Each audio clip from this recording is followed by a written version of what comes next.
The night was thick with an eerie quiet, the kind that makes your skin prickle and your heartbeat echo in your ears. Sarah had always considered herself a skeptic, scoffing at the stories of supernatural happenings that filled the town's gossip. But that night, as she sat alone in her dimly lit living room, she would learn that skepticism could crumble like dry leaves in the face of true terror. The rain tapped against the window panes, a steady rhythm that both comforted and isolated her. Her eyes were locked on the muted television screen, but her mind wandered to the unease that had settled in her stomach since the sun dipped below the horizon. She had brushed it off as simple paranoia, a side effect of too many late-night horror movies. Yet, something lingered, an unsettling feeling that she just couldn't shake. Her phone buzzed on the coffee table, jolting her from her thoughts. The notification light blinked insistently. Frowning, she picked up the device and unlocked it. A notification from the Ring app caught her attention.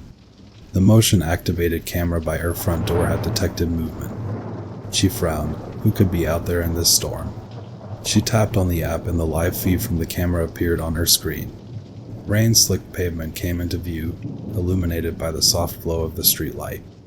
Nothing seemed out of place.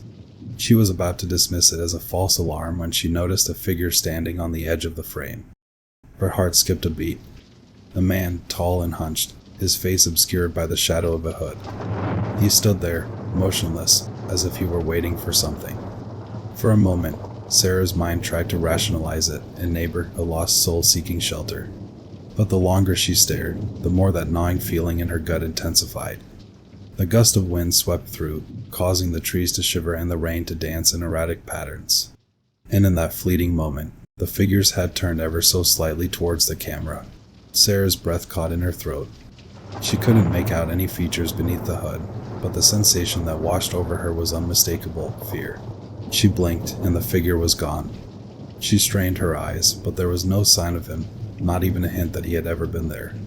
Her pulse quickened, and a cold sweat broke out across her forehead. The logical part of her brain screamed that it was a trick of the light, a figment of her imagination, but the terror that gripped her was visceral, primal. She fumbled for her phone and dialed the police, her voice shaky as she recounted what she had seen.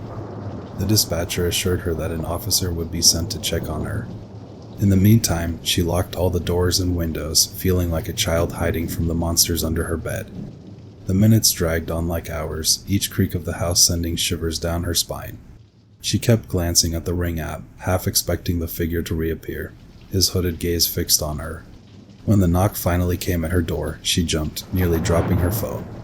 Officer Reynolds stood on her doorstep, his expression a mix of concern and skepticism. He listened patiently as she recounted the events of the night, from the strange feeling in her gut to the hooded figure on the camera. He assured her that they would patrol the area and keep an eye out. As the night wore on, Sarah found herself unable to shake the feeling of a constant, unsettling gaze upon her. Every shadow seemed to throb with an unsettling energy, every rustle of the wind a faint murmur of unease. She attempted to distract herself with a book, but the words on the page smeared together as her thoughts raced. Finally, exhausted from fear and sleeplessness, she gave in to the urge to check the Ring app one last time before dawn. The feed was empty, the rain-soaked street devoid of any figures. She sighed, her tense muscles relaxing ever so slightly. Maybe it had all been a product of her imagination, the perfect storm of anxiety and darkness. Just as she was about to set her phone aside, movement caught her eye. The figure stepped into the frame, hooded and stooped, his head tilted up as if he could see her through the camera. Sarah's heart slammed against her ribs, the terror returning in full force. She watched, paralyzed, as the figure raised a hand and pointed directly at the camera. In that instant, it was as if the figure's gaze pierced through the screen, through the layers of technology and distance, and locked onto her soul. Sarah dropped her phone, the sound of shattering glass echoing through the room. She stumbled back, her breath coming in ragged gasps, as the weight of the truth settled upon her. This was no mere apparition, no trick of the mind.